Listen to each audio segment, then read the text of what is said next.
ആ വലിയ കല്യാണപ്പന്തൽ ആളുകളെക്കൊണ്ട് നിറഞ്ഞിരിക്കുകയായിരുന്നു. നാദസ്വരത്തിൻ്റെ മംഗളനാദവും ബന്ധുക്കളുടെ ചിരിയും തമാശകളുമൊക്കെയായി എങ്ങും വലിയ ആഘോഷം തിമിർക്കുകയാണ്. മണവാട്ടിയായ അഞ്ജലി സർവാഭരണ വിഭൂഷിതയായി ചുവപ്പും ഗോൾഡനും കലർന്ന പട്ടുസാരിയുടുത്ത് വരനെ അണിയിക്കാനുള്ള മാലയുമായി സ്റ്റേജിൽ നിൽക്കുമ്പോൾ അവളുടെ നെഞ്ച് ദ്രുതഗതിയിൽ മിടിക്കുന്നുണ്ടായിരുന്നു. കാരണം ജീവിതത്തിൽ ഏത് പ്രതിസന്ധിയിലും കൂടെയുണ്ടാകുമെന്ന് 100 വട്ടം വാക്കു തന്ന നിതിനായിരുന്നു അവളുടെ മണവാളനായി അപ്പുറത്തിരിക്കുന്നത്. ഒരു പെൺകുട്ടിയുടെ ജീവിതത്തിലെ ഏറ്റവും ധന്യമായ നിമിഷം. താലി കെട്ടാൻ ഇനി 10 മിനിറ്റ് മാത്രം ബാക്കി നിൽക്കെയാണ് പന്തലിൻ്റെ ഒരു മൂലയിൽ ആ കരിനിഴൽ വീഴുന്നത്.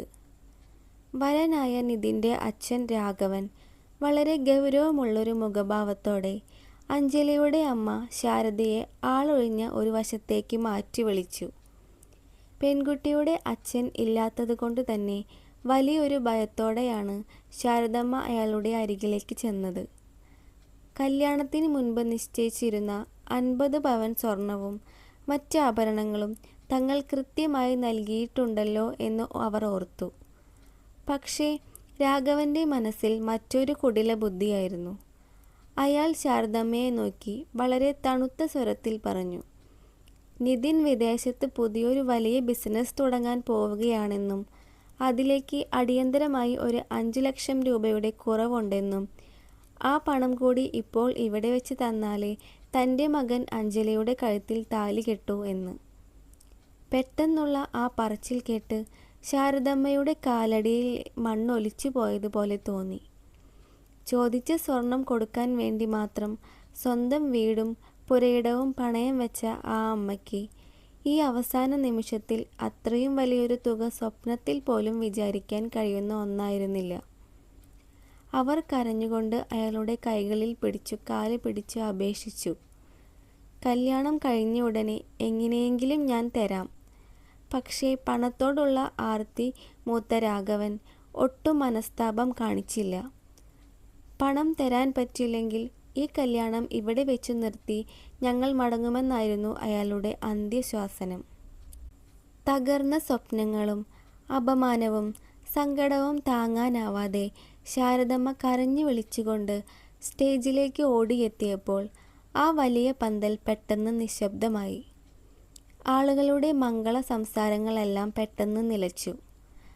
നാദസ്വരക്കാരൻ വായന നിർത്തി. എന്താണ് സംഭവിക്കുന്നതെന്ന് മനസ്സിലാകാതെ ആകെ പരിഭ്രാന്തയായി തീർന്ന അഞ്ജലി നിറകണ്ണുകളോടെ തൻ്റെ പ്രണയമായിരുന്ന നിതിൻ്റെ അരികിലേക്ക് ഓടിച്ചെന്നു. നിന്റെ അച്ഛൻ ഈ പറയുന്നത് എന്താണെന്നും ഈ അവസാന നിമിഷത്തിൽ തങ്ങളെ ചതിക്കുകയാണോ എന്നും അവൾ ചോദിച്ചു. തങ്ങൾ തമ്മിൽ കഴിഞ്ഞ 5 വർഷമായി ഉണ്ടായിരുന്ന ആത്മാർത്ഥമായ പ്രണയത്തെക്കുറിച്ചും അവൾ അവനെ ഓർമ്മിപ്പിച്ചു. പക്ഷേ നിതിൻ അവളുടെ മുഖത്തേക്ക് പോലും നോക്കാൻ കൂട്ടാക്കിയില്ല. അവൻ വളരെ നിസ്സംഗതയോടെ പറഞ്ഞു, തൻ്റെ അച്ഛൻ പറയുന്നത് തൻ്റെ ബിസിനസ്സിൻ്റെ നല്ലതിന് വേണ്ടിയാണെന്നും അച്ഛൻ്റെ വാക്കിനപ്പുറം തനിക്കൊന്നുമില്ലെന്നും ചോദിച്ച് പണം തരാൻ നിങ്ങളുടെ കുടുംബത്തിന് കഴിയില്ലെങ്കിൽ ഈ കല്യാണത്തിന് തനിക്കിനി താല്പര്യമില്ലെന്ന് അവൻ എല്ലാവരുടെയും മുന്നിൽ വെച്ച് അറുത്തു പറഞ്ഞപ്പോൾ അഞ്ജലിയുടെ ഉള്ളിലെ പ്രണയം ഒരു നിമിഷം കൊണ്ട് വലിപ്പമേറിയ ദേഷ്യത്തിനും ആത്മാഭിമാനത്തിനും വഴിമാറി.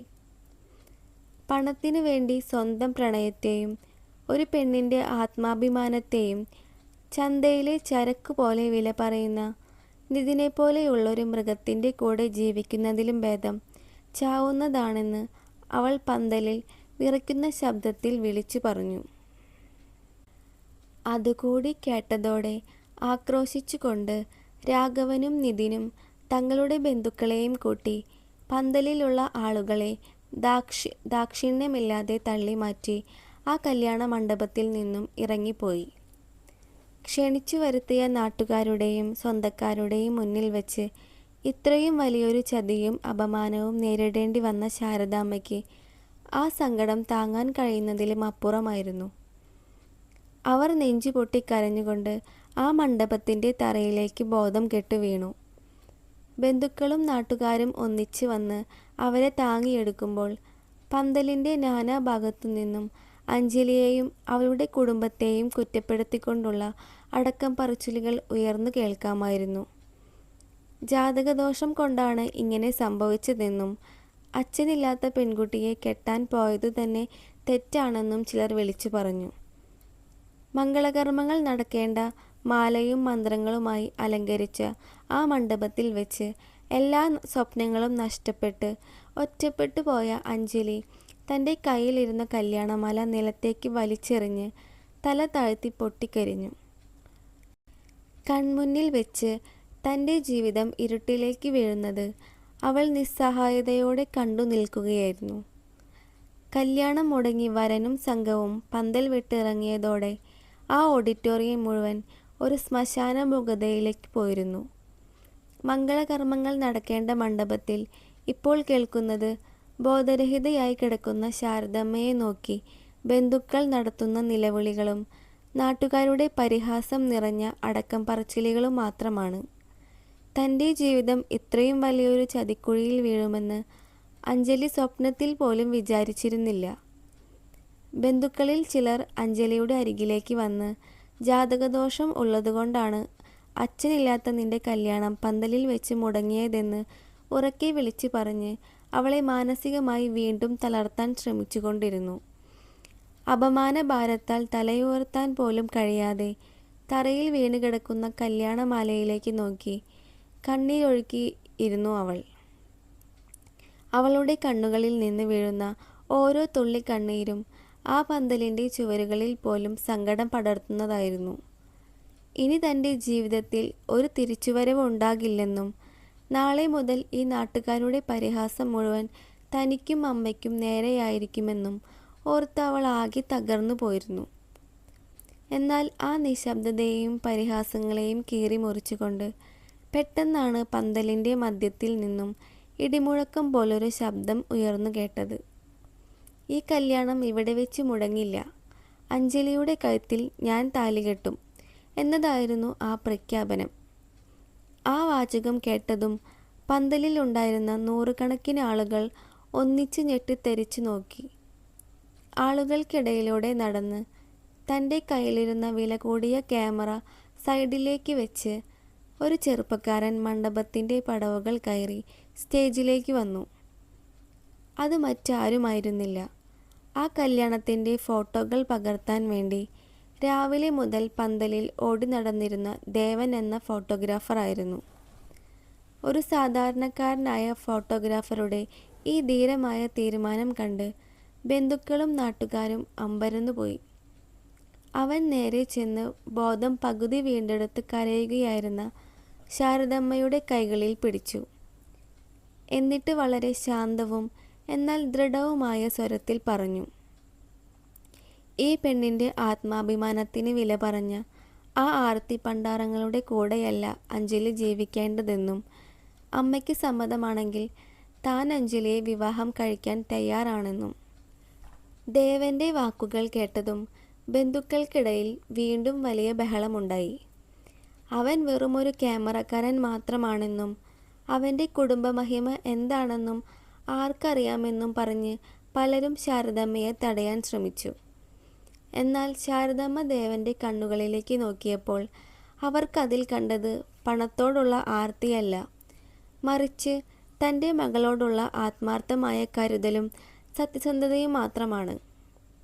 അവർ കരഞ്ഞുകൊണ്ട് ദേവൻ്റെ കൈകളിൽ മുറുക്കെ പിടിച്ച് സമ്മതം മൂളി. തുടർന്ന് ദേവൻ പതുക്കെ അഞ്ജലിയുടെ മുന്നിലേക്ക് വന്നു നിന്നു. അവൻ അവളുടെ കണ്ണുകളിലേക്ക് നോക്കി പറഞ്ഞു, താൻ ഇതൊരു സഹതാപത്തിൻ്റെ പുറത്തോ അല്ലെങ്കിൽ ആർക്കെങ്കിലും മുൻപിൽ ഹീറോ ആകാൻ വേണ്ടിയോ ചെയ്യുന്നതല്ലെന്നും അഞ്ജലിയുടെ പൂർണ്ണമായ സമ്മതമുണ്ടെങ്കിൽ മാത്രമേ ഈ വിവാഹം നടക്കൂ എന്നും. അഞ്ജലി പതുക്കെ തലയുയർത്തി അവനെ നോക്കി.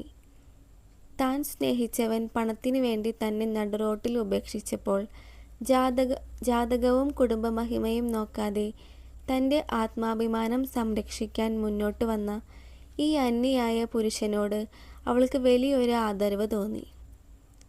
അവൾ നിറഞ്ഞ കണ്ണുകളോടെ വിറയ്ക്കുന്ന ചുണ്ടുകളാൽ വിവാഹത്തിന് സമ്മതമാണെന്ന് തലയാട്ടി. തുടർന്ന് പന്തലിൽ വീണ്ടും നാദസ്വരം മുഴങ്ങി. ആളുകളുടെ കുറ്റപ്പെടുത്തലുകൾക്ക് നടുവിൽ വെച്ച് മന്ത്രകോടിയൊടുത്ത് ദേവൻ അഞ്ജലിയുടെ കഴുത്തിൽ ആ പവിത്രമായ താലി കെട്ടി. അപ്രത്യക്ഷമായി നടന്ന ആ വിവാഹം കണ്ട് ബന്ധുക്കൾ മൂക്കത്ത് വിരൽ വെച്ചു നിന്നു. ചടങ്ങുകളെല്ലാം കഴിഞ്ഞ് അഞ്ജലിയെയും കൂട്ടി ദേവൻ തൻ്റെ കാറിൽ സ്വന്തം വീട്ടിലേക്ക് തിരിച്ചു. യാത്രയിലുടനീളം കാറിനുള്ളിൽ വലിയൊരു നിശബ്ദതയായിരുന്നു.